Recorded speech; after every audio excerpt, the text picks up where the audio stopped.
Hey, how are ya? Good. I like your shorts. It's laundry day. He's doing really well. He's doing good. Stay. He's not whining at all?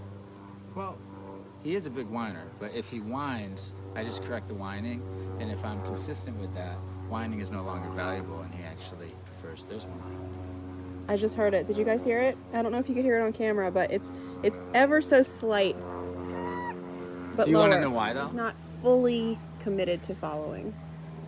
But yeah, well, I feel he's doing pretty good with the commitment, isn't he, right? But maybe he's learning all the extent of what I expect compared to maybe his previous life, which would be... Another one. There it is. Every time you heard a there was an e-collar click. Okay, so we're looking for commitment. You can't let these ones go. What happens, this is what my point is before training, whining is annoying, right? It's annoying. So what happens? We don't correct it. We try to ignore it, but then we finally say, okay, and we're rushed into doing what the dog wants, right? So complaining is a way of hurrying up to humans. Come on, I don't want to do this right now. I'd rather be doing that. And if that's not corrected, like Julie was saying, we're not going to get full compliance from a dog. We're going to get a dog who's kind of, come on, let's go. Yeah, giving you a hard time throughout life. They're seeing bigger stuff too. They're seeing barking. Oh, you're going to see, yeah, this is mild down. So this is him expressing just a little bit, like Julie said, not the full commitment. But so, like we said before, and everybody says, right, if you go after the small things, right, when you're managing a dog through life, if you go after these small things, certain small things like whining and impatience and raising energy in an inappropriate way, if you correct these small things, we won't see the big things like dog fights and running away, chasing wildlife, because we're going to correct, right now I'm going to correct if he starts to complain. I'm not going to let the complaining go until it becomes he makes a big mistake. This is management after training. During training, we do let mistakes happen, but once a dog's already trained, we just want them to fit into the groove of our life. There's certain foundational rules.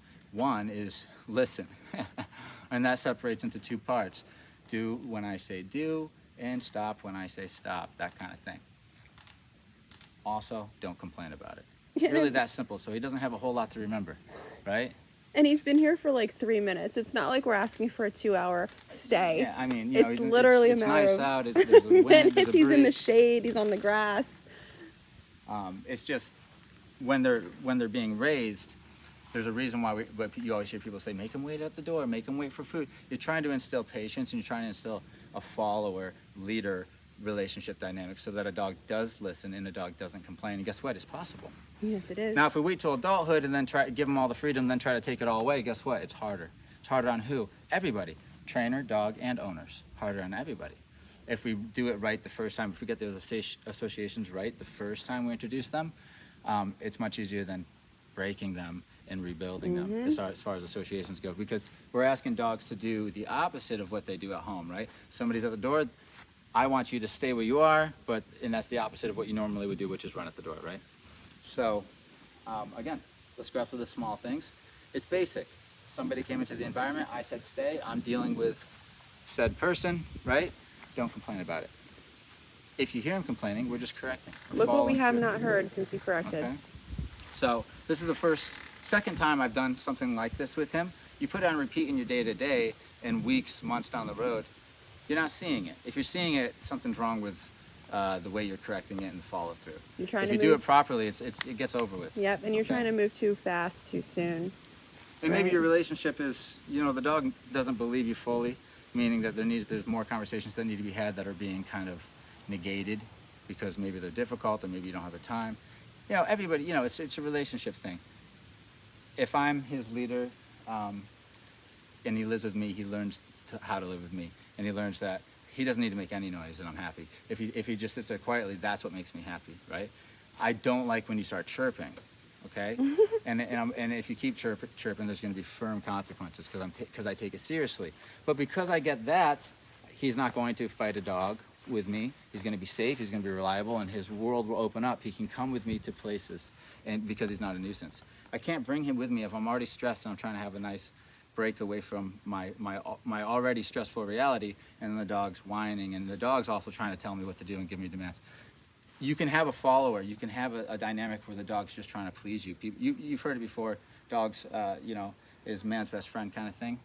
I think that that's very possible if you get the relationship right. The dog does try to please you, and then you just reward them trying to please you, whatever it is, and correct when they try to disagree with your authority. And that's more important than their understanding of the commands, because the thing is they all understand the commands. They're so basic. Every dog comes in here and pretty much has an idea of come here and stay, right? So it's not that difficult. It's whether or not the dog wants to listen to your authority, and identifying when they're bucking the system, when they're not listening, and correcting properly to keep them in line in the hierarchy so that they're followers. You'll know when your dog's giving you attitude, and you'll know when they're completely committed and they feel good, okay? Hang on, I almost called him by a different name. There's another guy that looks like, don't tell me. Kane? Ha.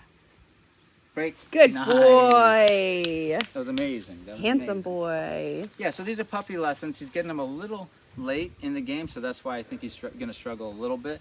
Plus the associations are probably, I bet you that the whining hurries things up at home. Look what he's choosing to do on his release, is just sit next to you. Remember at the drop-off, he was all over the place at the end of the tight leash and whining. And Well, initially, I think he wants to be where the action is. So if I was up here and I told him to stay back, he whines because he wants to go be part of the action. Now he's part of the action. If he sits here long enough, this is a good choice. Amazing. If he sits here long enough and whines, it's because now he's saying, let's go do something else.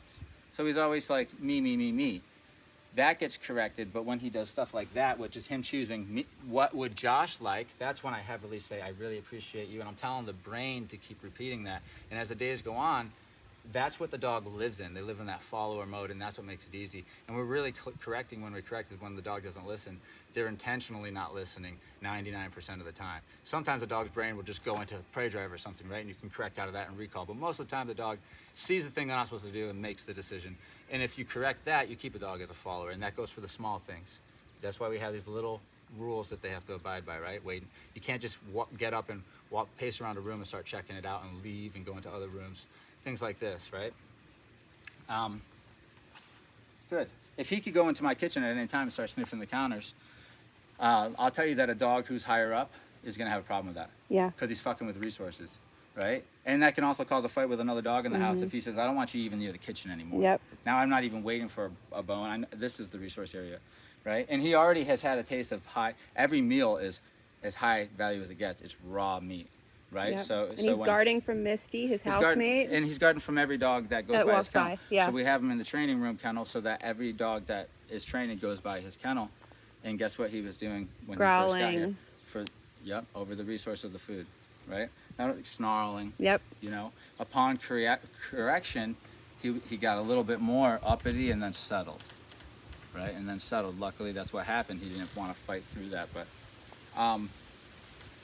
that's our hickory tree that we'll eventually have to probably take down. So anyway, again, it's how you use the training. He already knows it. It's not knowledge. It's how we use it so that we can keep our dynamic, so we can keep the hierarchy, so that we can make it through our days with less liability, okay?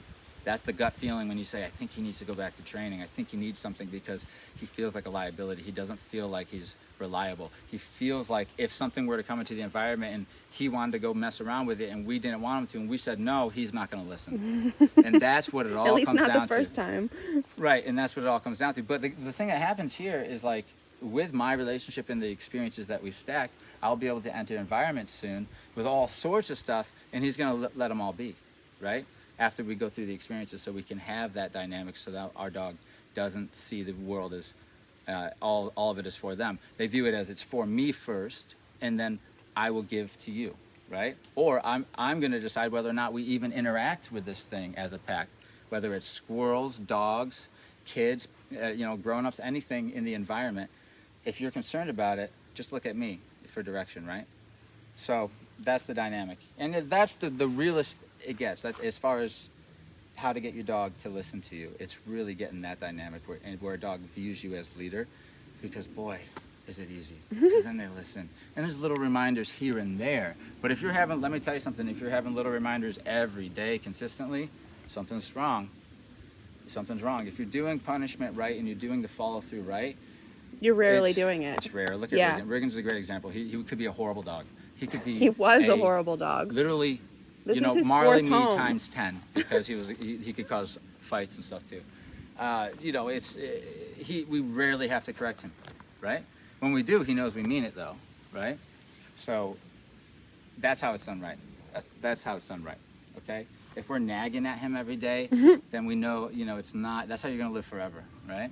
So here we go. Look, hasn't whined, Beautiful. not put into a command. Chose to down as a coping mechanism. I love that. Good. Break. Nice. Nice, buddy.